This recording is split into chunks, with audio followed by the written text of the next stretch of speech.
Mayor and committee members and council here, and I want to thank the public also for coming out on a Friday night to hear our testimony about this important issue. Good evening, my name is James Bell. I run the Georgia chapter, the Georgia Campaign for Access, Reform, and Education. We advocate for reform of cannabis laws in 3 areas, criminal justice reform, medicinal cannabis, and industrial hemp. We lobby, we educate, we go to college campuses, we go to city halls, and anybody that would listen to me, we try to go and speak about the issue of the harm of prohibition and what we can do to change and reduce some of the harms. Thank you for the opportunity to speak to you about an issue that has been ignored by many, but affects all the citizens of Georgia and through the marijuana arrest. I'm here today in support of the city's efforts to reduce the harm prohibition causes the citizens of this city and of this state. Under home rule, cities can prioritize how limited resources are spent. By allowing for a citation versus arrest, public safety will be enhanced by allowing officers to focus on crimes against people and property. In my opinion, possession of marijuana by an adult is a victimless crime. No victim, no crime. We understand as a city government, you're limited in what you can do to reduce the harm marijuana laws cause. Your move is not technically decriminalization, it's not legalization, but it's bringing the punishment for possession in line with the real nature of the offense. We can show disapproval of the substance without destroying the lives of those who choose to use cannabis. Let's face it, in spite of decades of prohibition and billions of dollars spent, cannabis is available to anyone who wants it. It's available in Clarkston. It's available in every other city in the state of Georgia. We estimate that 1 in 10 people consume cannabis periodically in this state. With a population of 10 million people, that's about 1 million people in the state of Georgia who ignore the law, who, in spite of some obviously serious offenses, more than an ounce, of course, is up to 10 years in the state penitentiary. Less than an ounce is up to 1 year. As I understand under your ordinance, you currently have reduced the penalties from the state level. So that's a positive thing. And many other cities across the state of Georgia have reduced the penalties by putting it under their ordinance. What is important about this is not whether or not you're going to go to jail, whether or not you're going to necessarily be put in jail for marijuana. It's the arrest record itself that we're trying to fix. That those arrest records do carry throughout your life. Even 1 day in jail can cause a person to lose their job. Marijuana record students can lose their scholarships. You've gone over some of the adverse effects of this. But let's talk about polls. Certainly public opinion is changing across this country. In Georgia, polls indicating from over 50% to up to 60 and 70% of people want to see some form of reform in Georgia for marijuana. 84% support in-state cultivation. These are likely voters in the state of Georgia. One poll a couple years ago showed that more than 62% of the people support decrim or some form of legalization. So certainly attitudes have changed here. I think as people learn more about cannabis, I think as we see more states that have decrimmed and legalized, that they're realizing that the sky is not going to fall. Many of the issues that were brought up here tonight are not related to the issue before you tonight. This is whether we're going to charge somebody $5 or $600. But the most important part is, I think, is sending a bigger message out to the state of Georgia that Clarkston is willing to reduce the harm and make a public statement about it. And I think that's what's important here also. And we're working in Athens, we're working in Douglasville, we're working in a lot of other cities here, trying to educate people about what you can do as a city. as far as DUI, your ordinance will not affect DUI whatsoever. Those are separate offenses. You'll be dealt with in state court with DUI. It has nothing to do with that. It has nothing to do with someone smoking shatter in their car. That's an offense in Georgia, and it's a DUI offense, and you can be, there's laws on the books that will deal with that on the state level. You can have a joint in your pocket and get a $5 fine, but if you're under the influence, you're going to state court. Okay, so that's really not even the question here. I do want to go back a while. By the way, I do want to say that I'm not sure that Ms. Rushi remembers me, but we go back some 25 years. We've debated on radio, and I certainly enjoy hearing both sides of this issue. 25 years ago, she was stating that boys who smoke marijuana will grow breasts. And this was the testimony. This is the misinformation and the nonsense and the reefer madness that we've heard for decades.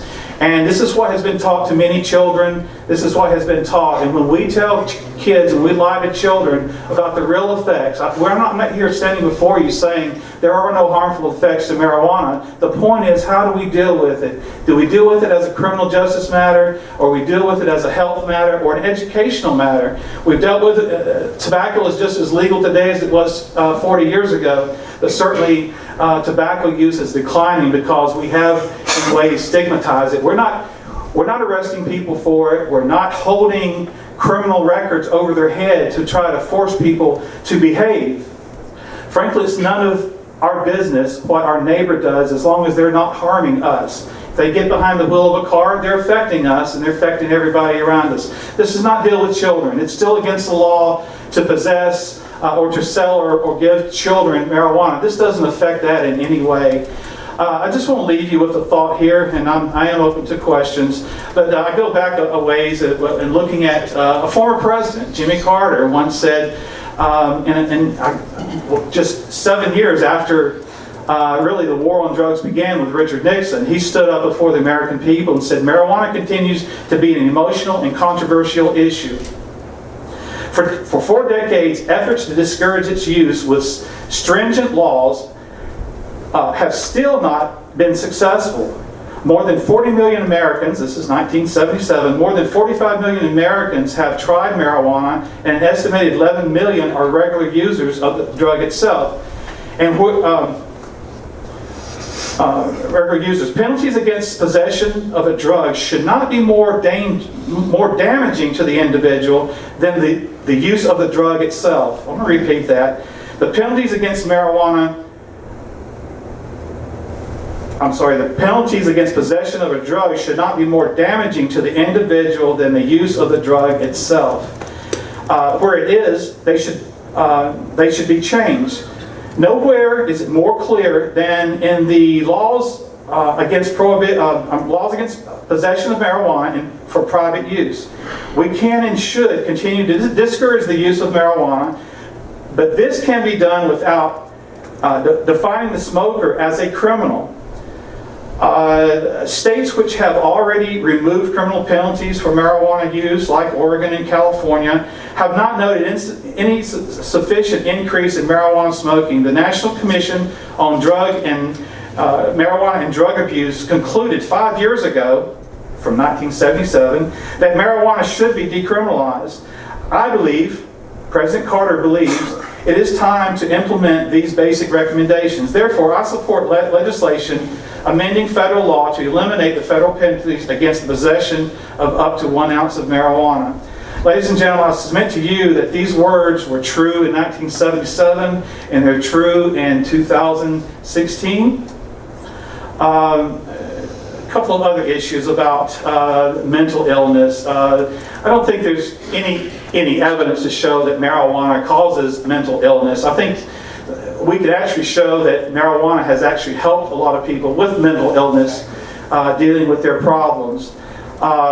People can abuse marijuana. People do stupid stuff in our society, and they endanger people in our society, and those issues can be dealt with in the proper way. Your ordinance here does not affect that in any way.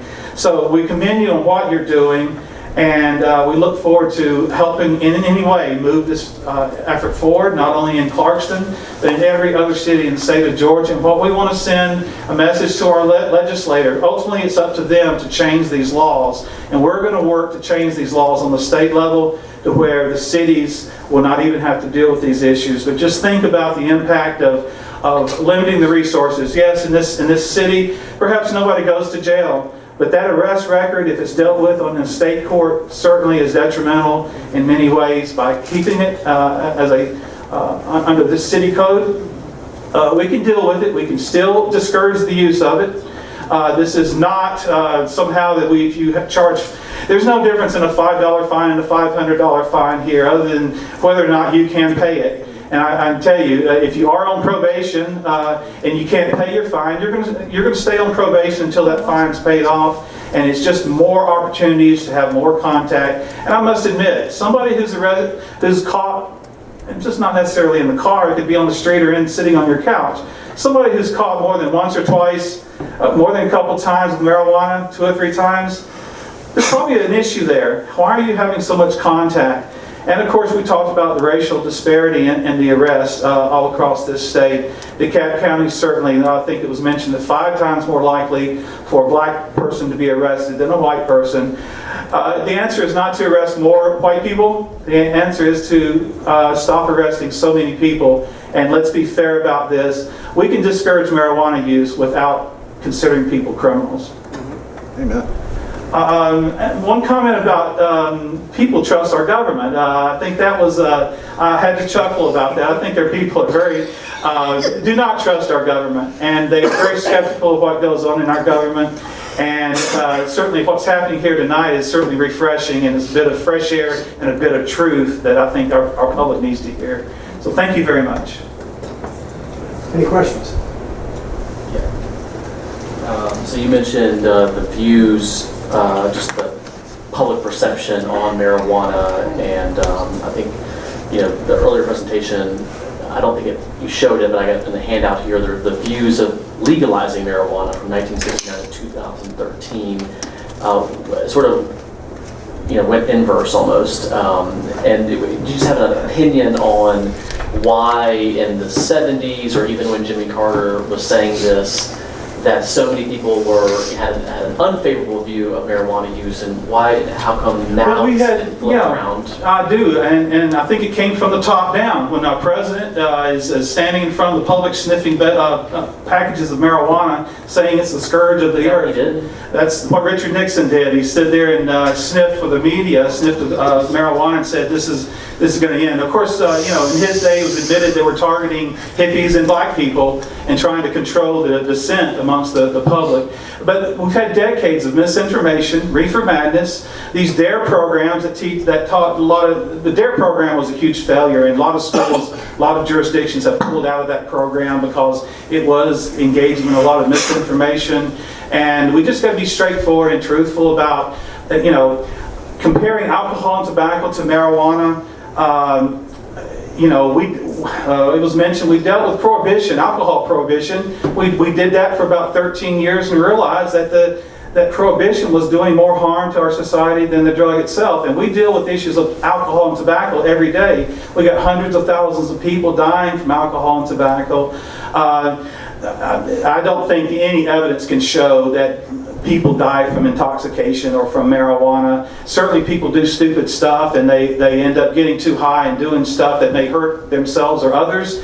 But again, the criminal penalties we have is not stopping that today. So how do we deal with it? So I think it's just basically after decades of misinformation and reefer madness. And look, marijuana prohibition started with a lie. It was lying to Congress that somehow that marijuana caused black men to look white men in the eye, that black women were more likely to like white women more likely to like black men because of marijuana, somehow that jazz music was this evil music. So this was presented as sworn testimony before our Congress. Something that we called cannabis and hemp now became marijuana. And so marijuana prohibition started with a lie, and for decades it continued with a lie. And I think that as people use cannabis, they realize it's compared to alcohol and tobacco and skydiving and even sex, it's relatively safe. And then one more question. We talked earlier about the evidence-based approaches and how America really has had sort of in some states it's been a little bit longer, but in many states it's been sort of this new occurrence. What do other countries have to share with us in terms of their policies? I know that there's certain countries in Europe, and actually a lot of countries have different laws. I believe a lot of them are toward the decriminalization or legalization. It seems like there have been long-term studies in those countries. Any thoughts on the evidence from those studies? Well, I understand, and typically we look to Europe and other places to see how they have decreased and decriminalized, and it became more socially acceptable. And even though it had been decriminalized, it certainly wasn't legal in many of these states, even though they had cafes and they simply looked the other way. But what I'd like to look at is something more closer to home, and maybe Washington, D.C., a city right there in the view of the national capital, where they allow for private possession and use of marijuana, and they no longer treat it as a crime. And so I can look, we've got many examples across this country of where, certainly not even, forget Colorado, we've got plenty of states and cities that have decriminalized and have just deprioritized this, and they still, you can still say, don't just say no, but is it just say no and go to jail, or just say no and get a fine? And so there's different ways of treating it. It's just like, how big of hammer do you use on somebody? And again, if 10 years in prison doesn't stop somebody from using marijuana, nothing will. And so I think it is about education here in this country.